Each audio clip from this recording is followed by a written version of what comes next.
नमस्कार, मैं रवीश कुमार। स्वागत है आप सभी का भारत के सबसे बड़े न्यूज चैनल में। मध्य पूर्व में हालात बेहद गंभीर होते जा रहे हैं। तेहरान में धमाके, पूर्वी बेरूत में इमारत पर एयर स्ट्राइक, दुबई में अमेरिकी दूतावास के आसपास सुरक्षा अलर्ट, स्टेट ऑफ हॉर्मोज पर तनाव, ईरान का साफ बयान। हमारा पलटवार जारी रहेगा। संघर्ष में 200 से अधिक मौतों और 1000 प्लस घायलों की रिपोर्ट सामने आ रही है। आज हम पूरे घटनाक्रम को विस्तार से समझेंगे। तनाव की शुरुआत हालिया एयर स्ट्राइक से जुड़ी मानी जा रही है। इजराइल ने दावा किया कि उसने तेहरान में सैन्य लक्ष्यों पर हमला किया। इसके तुरंत बाद ईरान ने जवाबी मिसाइल और ड्रोन लॉन्च किए। यूनाइटेड स्टेट्स ने कहा कि उसके हितों और सहयोगियों की सुरक्षा सर्वोच्च प्राथमिकता है। तेहरान के कई हिस्सों में धमाकों की आवाजें सुनी गई। स्थानीय मीडिया के अनुसार कुछ सैन्य ठिकानों और रणनीतिक इमारतों को निशाना बनाया गया। ईरान ने कहा कि उसकी एयर डिफेंस प्रणाली सक्रिय रही। सोशल मीडिया पर अली खमे को लेकर कई दावे वायरल हुए, लेकिन आधिकारिक स्तर पर स्थिति को लेकर अलग अलग रिपोर्ट सामने आई।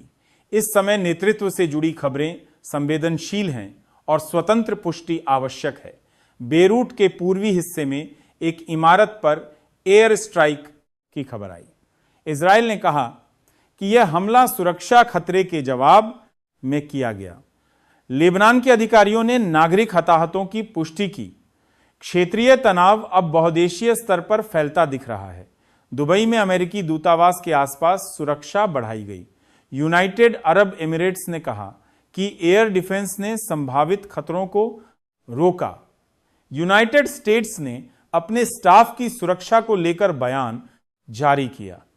स्थिति नियंत्रण में बताई जा रही है, लेकिन हाई अलर्ट जारी है। स्टेट ऑफ हॉर्मोज विश्व के तेल परिवहन का महत्वपूर्ण मार्ग। रिपोर्ट्स के अनुसार ईरान ने समुद्री निगरानी सख्त करने के संकेत दिए। यह वही मार्ग है जहां से वैश्विक तेल आपूर्ति का बड़ा हिस्सा गुजरता है। विश्लेषकों का कहना है, यदि यह मार्ग प्रभावित हुआ तो तेल कीमतों में भारी उछाल संभव है। 200 प्लस मौतें हैं। 1000 प्लस घायल अस्पतालों पर दबाव के दिए। राहत एजेंसियां सक्रिय थी। नागरिक क्षेत्रों पर हमलों को लेकर वैश्विक चिंता बढ़ी है। संयुक्त राष्ट्र ने संयम और तत्काल कूटनीतिक समाधान की अपील की। यूरोप ने युद्ध विराम की मांग की। एशियाई देशों ने अपने नागरिकों को सतर्क रहने की सलाह दी। चीन और रूस ने क्षेत्रीय स्थिरता पर चिंता जताई। डोनाल्ड ट्रंप ने कहा कि अमेरिका अपने सहयोगियों की रक्षा करेगा। इजराइल ने स्पष्ट किया, राष्ट्रीय सुरक्षा से समझौता नहीं होगा।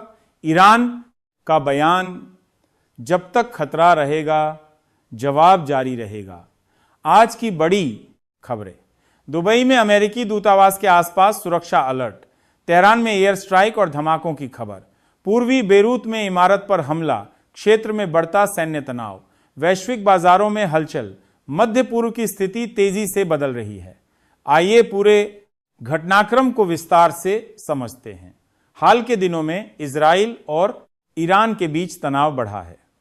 रिपोर्ट्स के अनुसार कुछ रणनीतिक ठिकानों पर एयर स्ट्राइक की गई, जिसके बाद जवाबी कार्यवाही शुरू हुई। अमेरिका ने बयान जारी कर कहा कि वह अपने सहयोगियों और हितों की रक्षा के लिए तैयार है।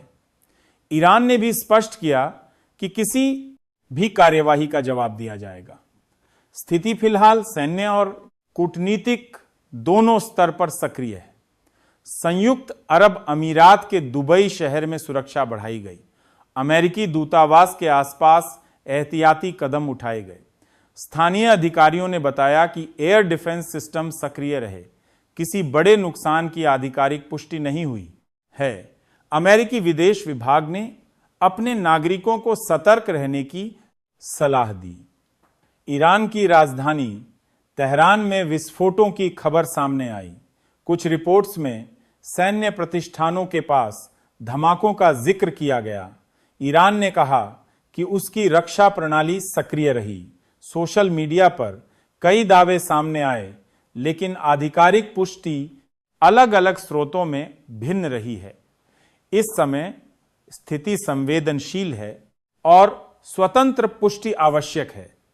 लेबनान की राजधानी बेरूत के पूर्वी हिस्से में एक इमारत पर एयर स्ट्राइक की खबर आई। स्थानीय प्रशासन ने राहत और बचाव कार्य शुरू किया।